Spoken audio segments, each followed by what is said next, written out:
As we come on the air right now at 10, river flooding threatening homes in northeast Harris County. An already swollen San Jacinto River expected to rise up to 15 feet overnight. Cleveland ISD canceling classes tomorrow.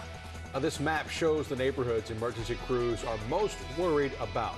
Idle Glen and the Commons of Lake Houston are under a voluntary evacuation order. ABC 13's Luke Jones is live in that subdivision with a rundown of what's ahead tonight.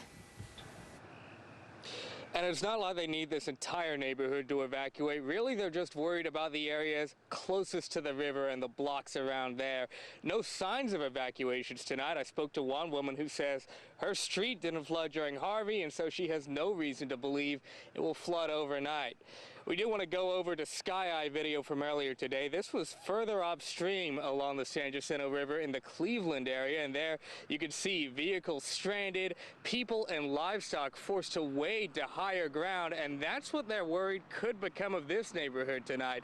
10 to 15 feet of water, more than where it is now. That's what they're expecting overnight, and Harris County officials late this evening called an emergency press conference. We could talk head deep water, 6 to 8 feet of water at the Idlewood area. A lot of the homes in that area and along the San Jacinto River are elevated. They're on pilings. This is going to flow over them. People just need to understand that they're going to be inaccessible for about 24 to 30 hours.